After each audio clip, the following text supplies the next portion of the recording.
بسم اللہ الرحمن الرحیم۔ السلام علیکم، ہمارے چینل میں خوش آمدید۔ شام کے وقت ڈھلتے سورج کی روشنی کے ساتھ بندرگاہ کی جلملاتی روشنی سمندر کی لہروں پر پڑتی تھی تو ایسا محسوس ہوتا تھا جیسے پانی پر سونے اور چاندی کے تاروں سے کسی نے نقش و نگاری کی ہو۔ راشد اکثر پورٹ سے کچھ فاصلے پر بنے پل پر کھڑا بڑے بڑے پانی کے جہازوں کو دیکھتا اور سوچتا کہ وہ دن کب آئے گا جب میں بھی ان جہازوں میں سفید وردی پہنے بطور کیڈٹ اپنے فرائض سر انجام دوں گا۔ راشد ہمارے محلے کا ایک 18 سالہ محنتی، ذمہ دار اور انتہائی قابل نوجوان تھا۔ اس کے والد صاحب ایک سی مین تھے جو کہ حادثے میں انتقال کر چکے تھے۔ والدہ پڑھی لکھی تھیں تو انہوں نے اسے بہتر طور پر پال پوس کر جوان کیا۔ راشد کے والد صاحب اس کے لیے ایک مشعل راہ تھے۔ انہوں نے ہر قدم پر راشد کی رہنمائی کی اور جیسے بھی حالات ہوں ہمیشہ آگے بڑھنے کی تلقین کی۔ میٹرک کے بعد راشد نے اپنی والدہ کا سہارا بنتے ہوئے ایک دفتر میں چپڑاسی کی نوکری کر لی۔ وہاں سے اسے اتنی تنخواہ نہیں ملتی تھی مگر پھر بھی خالدہ بی بی کا بوجھ کچھ ہلکا ہو گیا تھا۔ یہ واقعہ بھی راشد کے ساتھ پیش آیا تھا، آئیے اسی کی زبانی سنتے ہیں۔ انٹر کے امتحان کا نتیجہ آنے والا تھا۔ مجھے یقین تھا کہ جتنی محنت میں نے کی ہے مجھے اس کا پھل ضرور ملے گا۔ آخر 2 دن کے بعد نتیجے کا اعلان ہوا اور میں حسب توقع امتیازی نمبروں سے پاس ہوا تھا۔ میں مٹھائی کا ڈبہ لے کر گھر پہنچا اور امی کو صحن میں نہ پا کر انہیں آواز لگائی۔ امی آواز سن کر باورچی خانے سے آئی۔ پھر میں نے سر جھکا کر ان سے کہا کہ ان کے بیٹے کے اتنے نمبر نہیں آئے، مگر انہوں نے میرے چہرے پر خوشی کو بھانپ لیا تھا۔ بولا، خالی ہاتھ آیا ہے یا مٹھائی کا ڈبہ لایا ہے؟ میں ہنس پڑا اور سب سے پہلے اپنی ماں کا منہ میٹھا کروایا۔ انہوں نے مجھے ڈھیر ساری دعائیں دیں اور نظر اتاری۔ اگلے ہی روز میں نے پاکستان میرین اکیڈمی میں داخلے کے لیے کوششیں شروع کر دیں۔ کہتے ہیں کہ جب نیت صاف ہو تو منزلیں خود بخود آسان ہو جاتی ہیں۔ ایسا ہی کچھ میرے ساتھ ہوا تھا۔ میرا داخلہ مرچنٹ نیوی میں ہو گیا تھا۔ میں بہت خوش تھا کیونکہ میں نے اپنی منزل کی طرف بڑھتی ہوئی سیڑھیوں پر پہلا قدم رکھ دیا تھا۔ پاکستان میرین اکیڈمی میں 2 سال کی طویل تربیت کے بعد میری پیشہ ورانہ تربیت شروع ہوئی جو کہ 33 مہینوں پر مشتمل تھی، اور اس تربیت میں کیڈٹس کو اپنی قابلیت منوانا ہوتی ہے۔ میں نے بہت محنت کی اور جہاز پر اپنی ذمہ داری کو بخوبی نبھایا۔ آخر کار وہ دن آ ہی گیا جب میں ایک صنعت یافتہ ڈیک کیڈٹ تھا۔ والد صاحب چونکہ ایک بین الاقوامی ادارے میں سی مین تھے تو انہوں نے سب سے پہلے وہاں قسمت آزمائی، اور میں خدا کا جتنا بھی شکر ادا کروں وہ کم ہے، کیونکہ انہوں نے میری قابلیت اور اسناد کو دیکھتے ہوئے مجھے ہاتھوں ہاتھ اپنے ادارے میں بطور ڈیک کیڈٹ ملازم رکھ لیا۔ میری خوش قسمتی سمجھیں کہ میری اس کمپنی میں بھرتی ہونے کے 3 ماہ بعد میری کمپنی کے چیف آفیسر صابر صاحب نے مجھے بلایا اور کہا، ارشد کمر کس لو۔ اپنی پہلی سیل کے لیے میرا تو خوشی کے مارے چہرہ لال ہو گیا۔ صابر صاحب نے سیل کی تفصیلات مجھے دیتے ہوئے کہا، جلد از جلد میڈیکل کرا لو تاکہ بعد میں کوئی پریشانی نہ ہو۔ میں نے جہاز کی تفصیلیں پڑھیں۔ جہاز 1 مہینے کے بعد سیل ہونا تھا۔ وہ 31,000 ٹن کا کنٹینر ویسل تھا جسے دبئی کے راستے ہوتے ہوئے افریقہ جانا تھا۔ جہاز میں میرے علاوہ 3 اور کیڈٹ تھے اور وہ خوش قسمتی سے سب ہماری ہی کمپنی کے تھے۔ میری امی بہت خوش تھیں، اور کیوں نہ ہوتیں، یہ میرا پہلا پیشہ ورانہ سفر تھا، مگر کچھ گھبراہٹ بھی ہو رہی تھی۔ میں نے ان کی پریشانی کو بھانپتے ہوئے کہا، امی آپ فکر نہ کریں، بس 8 مہینوں کی بات ہے، پھر میں واپس آ جاؤں گا۔ میری اس بات سے انہیں کچھ تسلی ہوئی۔ وہ پیر کا ایک خوشگوار دن تھا جب ہمیں سیل کرنا تھا۔ ہم سب سفید زردی پہنے جہاز پر موجود تھے۔ وہ ایک دیو ہیکل جہاز تھا۔ جہاز کی روانگی سے قبل بطور کیڈٹ ہم نے تمام حفاظتی اقدامات کا جائزہ لیا، پھر اپنے افسر کو رپورٹ کی۔ سارے انتظامات پر نظر ثانی کرنے کے بعد اللہ اکبر کے نعرے کے ساتھ جہاز کا لنگر اٹھایا گیا اور ہمارا جہاز اپنے سفر پر روانہ ہو گیا۔ ہمیں سفر کرتے ہوئے یہ دوسرا روز تھا۔ روزانہ کی ڈیوٹی کے بعد ہمیں کچھ وقت ملتا تھا جس میں ہم آپس میں گپ شپ لگا لیا کرتے تھے۔ اچھا، تو کیا یہ تمہارا بھی پہلا سمندری سفر ہے؟ رحیم نے مجھ سے پوچھا۔ میں نے کہا ہاں دوست، اور بہت اچھا محسوس ہو رہا ہے، پر تمہیں کیا معلوم ہے، بعض دفعہ خوشگوار سفر بھی برے خواب میں تبدیل ہو جاتا ہے۔ ثاقب بولا، ہاں مجھے پتا ہے، سمندر میں کبھی طوفان اور پانی میں اچانک کرنٹ کا بڑھ جانا سمندر میں سفر کرنے والوں کے لیے کافی مشکلات پیدا کر سکتا ہے۔ ارے نہیں، ان مشکلات سے نمٹنا تو آسان ہے۔ ارے یار چھوڑو نا، کیوں ڈرا رہے ہو؟ ثاقب کی بات کاٹتے ہوئے رحیم بولا۔ ارے نہیں، مجھے بھی بتاؤ، میں نے کافی اشتیاق سے پوچھا۔ چلو اب تم پوچھ رہے ہو تو بتا دیتے ہیں۔ سمندر میں بھوت پریت کا بھی بہت ڈر رہتا ہے، کبھی بھی آ سکتے ہیں۔ پھر دونوں ہنسنے لگے۔ میں سمجھ گیا کہ یہ ایک مذاق تھا۔ خیر میں ان کو اکیلا چھوڑ کر اپنے کیبن کی طرف آ گیا۔ اگلی صبح ہمارا جہاز دبئی میں لنگر انداز ہوا۔ وہاں ایک ہفتہ رکنے کے بعد ہم افریقہ کی طرف روانہ ہوئے۔ راستے میں کچھ تکنیکی خرابی کے باعث ہمیں جہاز کو لنگر انداز کرنا پڑا۔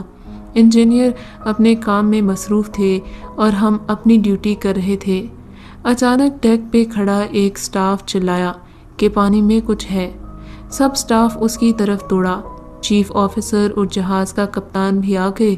دیکھا کوئی لاش پانی میں معلوم ہوتی تھی۔ کیپٹن کے حکم سے سٹاف میں سے کچھ لوگ گئے اور اسے اوپر لے آئے۔ اسے ڈیک پر لٹکایا گیا۔ غیر ضروری سٹاف کو وہاں سے جانے کا کہہ دیا گیا۔ میں نے دیکھا وہ ایک بہت ہی خوبصورت لڑکی تھی۔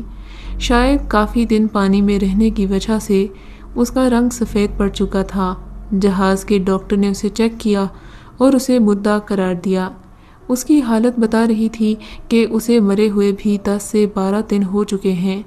ڈاکٹر نے کہا ایسا بہت کم ہوتا ہے کہ اتنے دن پانی میں لاش رہنے کے باوجود خراب نہ ہو، اور وہ بھی اتنے گہرے پانی میں۔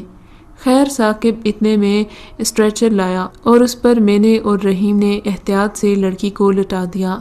ہم نے اسے سرد خانے کی طرف لے جانے کے لیے اٹھایا ہی تھا کہ اس کے دور سے کھانسنے کی آواز آئی۔ ہم دونوں نے فوراً اسٹریچر کو زمین پر رکھ دیا۔ ڈاکٹر نے پھر چیک کیا تو اس کا منہ کھلا کا کھلا رہ گیا۔ کپتان کے پوچھنے پر ڈاکٹر نے بتایا کہ لڑکی زندہ ہے اور وہ اس وقت نیم بے ہوشی کی حالت میں تھی۔ ڈاکٹر نے فوراً اسے انجیکشن دیا۔ جب اسے مکمل نیند آ گئی تو پھر اسے اٹھا کر ایک الگ کیبن میں سلا دیا گیا۔ ڈاکٹر نے کہا کہ اب یہ صبح تک ہی ہوش میں آئے گی۔ کپتان نے سیکنڈ آفیسر کو ہدایات دیں کہ میری ٹائم سیکرٹری کو اس بات کی فوراً خبر کی جائے۔ میں اس رات ڈیک پر اکیلا کھڑا تھا۔ پورے چاند کی روشنی سمندر میں چاندنی گھول رہی تھی۔ ہلکی ہوا کے تھپیڑے مجھے سلانے کی کوشش کر رہے تھے۔ ابھی میں اٹھ کے اپنے کیبن میں جانے ہی والا تھا کہ مجھے ڈیک کے پچھلے حصے کی طرف ایک سایہ نظر آیا۔ میں تھوڑا قریب گیا اور غور سے دیکھا تو وہ ایک لڑکی تھی۔ مجھے حیرت ہوئی۔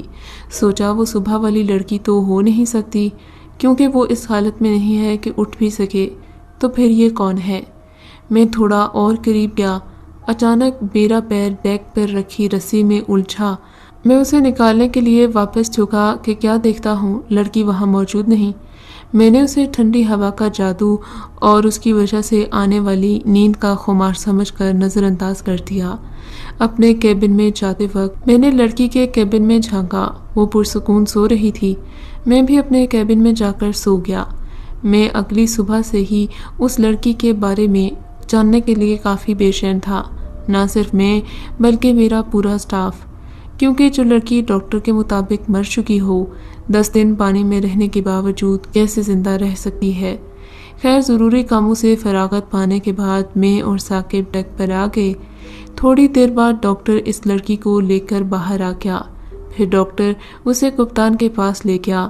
ہمیں وہاں جانے کی اجازت نہیں تھی۔ نہ جانے کپتان نے ڈاکٹر سے کیا بات کی، ہمیں کچھ پتہ نہیں چلا۔ قریب 1 گھنٹے بعد کپتان اور ڈاکٹر اسے لے کر ڈیک پر آ گئے۔ لڑکی کو جب میں نے غور سے دیکھا تو میری آنکھیں اس پر جم گئیں۔ اس کا رنگ گورا تھا، مگر نین نقش سے وہ مشرقی لگتی تھی۔